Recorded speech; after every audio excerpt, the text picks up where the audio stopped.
You, John Fitzgerald Kennedy, do solemnly swear I, John Fitzgerald Kennedy, do solemnly swear that you will faithfully execute the office of President of the United States that I will faithfully execute the office of President of the United States and will, to the best of your ability, and will, to the best of my ability, preserve, protect, and defend the Constitution of the United States. preserve, protect, and defend the Constitution of the United States. So help you God. So help me God.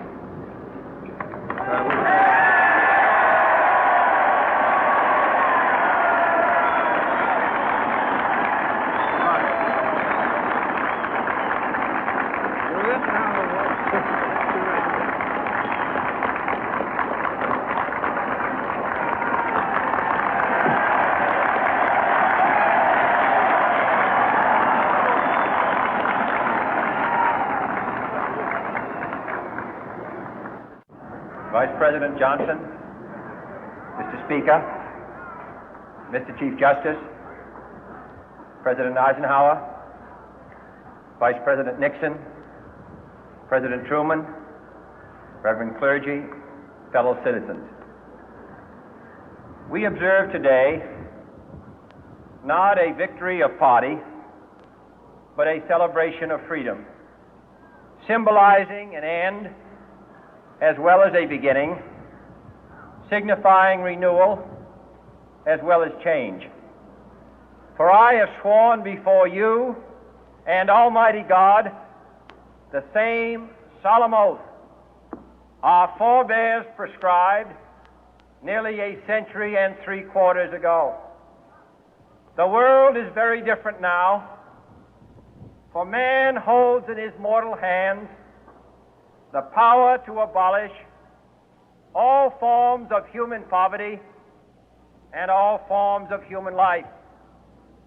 And yet the same revolutionary beliefs for which our forebears fought are still at issue around the globe. The belief that the rights of man come not from the generosity of the state, but from the hand of God. We dare not forget today that we are the heirs of that first revolution. Let the word go forth from this time and place to friend and foe alike that the torch has been passed to a new generation of Americans born in this century, tempered by war, disciplined by a hard and bitter peace, proud of our ancient heritage, and unwilling to witness or permit the slow undoing of those human rights to which this nation has always been committed and to which we are committed today at home and around the world.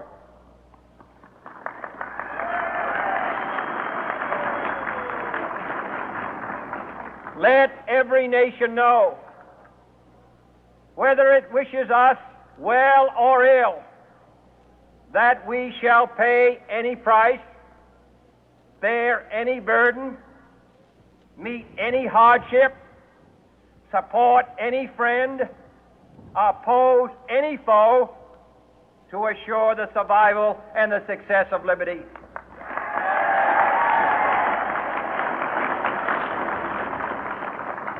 This much we pledge and more.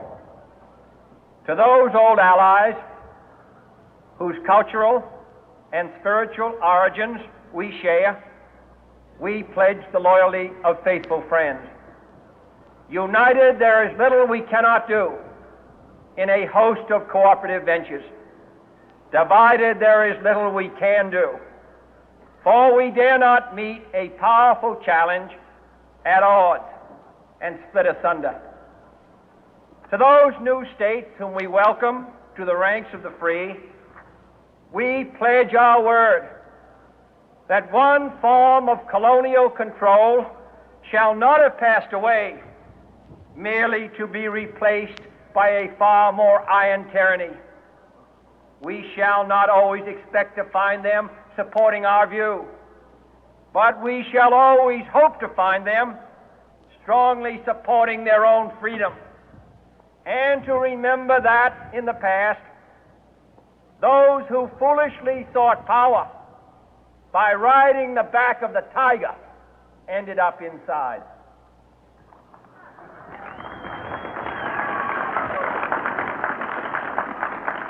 To those people in the huts and villages of half the globe struggling to break the bonds of mass misery, we pledge our best efforts to help them help themselves for whatever period is required, not because the communists may be doing it, not because we seek their votes, but because it is right. If a free society cannot help the many who are poor, it cannot save the few who are rich.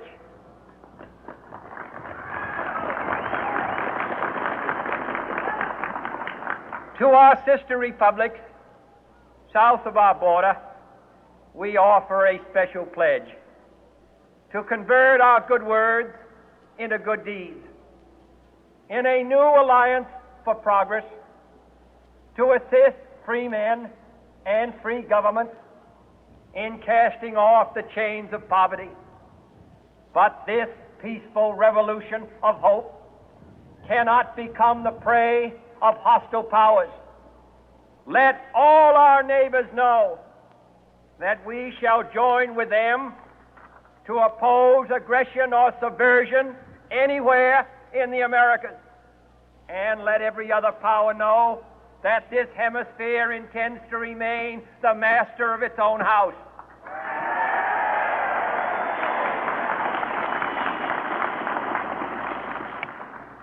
To that World Assembly of Sovereign States, the United Nations, our last best hope, in an age where the instruments of war have far outpaced the instruments of peace, we renew our pledge of support to prevent it from becoming merely a forum for invective, to strengthen its shield of the new and the weak, and to enlarge the area in which its writ may run.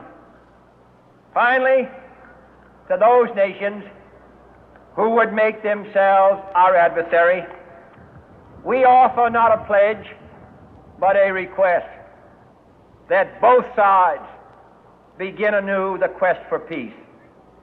Before the dark powers of destruction, unleashed by science, engulf all humanity in planned or accidental self-destruction, we dare not tempt them with weakness, for only when our arms are sufficient beyond doubt can we be certain beyond doubt that they will never be employed. But neither can two great and powerful groups of nations take comfort from our present course, both sides overburdened by the cost of modern weapons, both rightly alarmed by the steady spread of the deadly atom, yet both racing to alter that uncertain balance of terror that stays the hand of mankind's final war.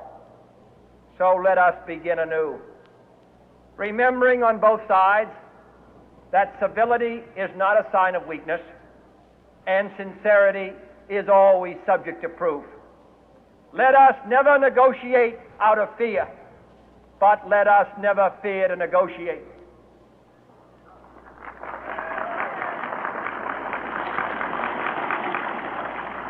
Let both sides explore what problems unite us, instead of belaboring those problems which divide us. Let both sides, for the first time, formulate serious and precise proposals for the inspection and control of arms, and bring the absolute power to destroy other nations under the absolute control of all nations.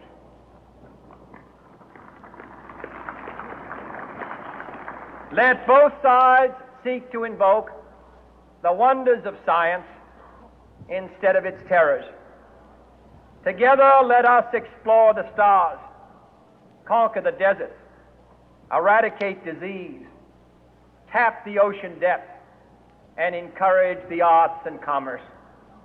Let both sides unite to heed in all corners of the earth the command of Isaiah to undo the heavy burden and let the oppressed go free.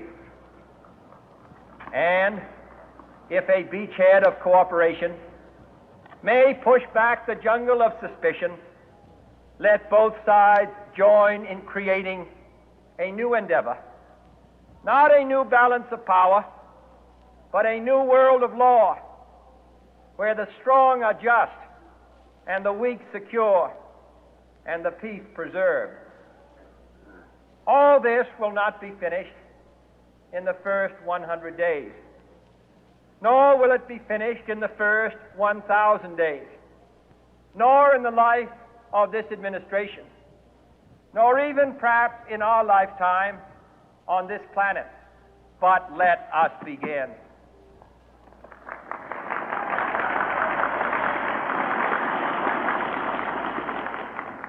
In your hands, my fellow citizens, more than mine, will rest the final success or failure of our course.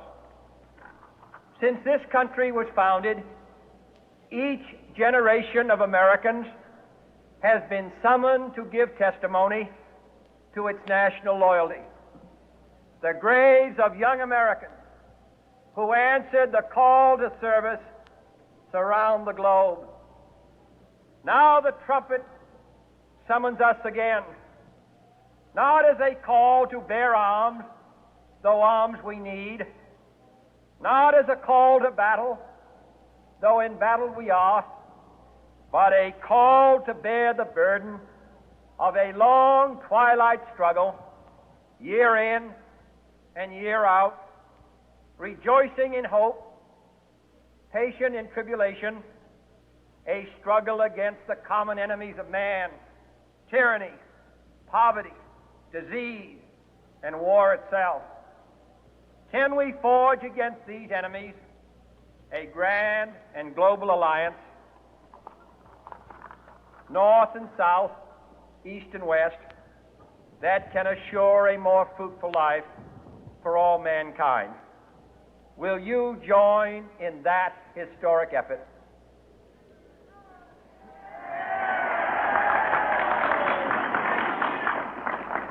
In the long history of the world, only a few generations have been granted the role of defending freedom in its hour of maximum danger. I do not shrink from this responsibility. I welcome it.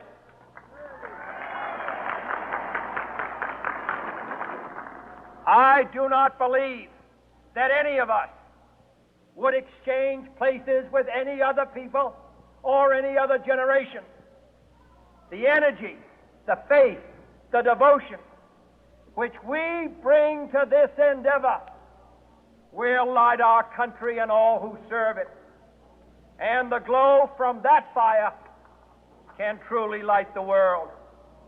And so, my fellow Americans, ask not what your country can do for you. Ask what you can do for your country.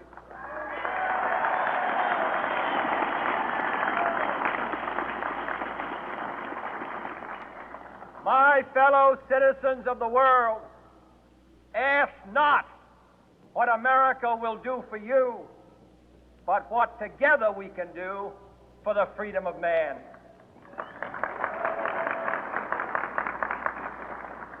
Finally, whether you are citizens of America or citizens of the world, ask of us here the same high standards of strength and sacrifice which we ask of you. With a good conscience, our only sure reward, with history the final judge of our deeds, let us go forth to lead the land we love, asking His blessing and His help, but knowing that here on earth God's work must truly be our own.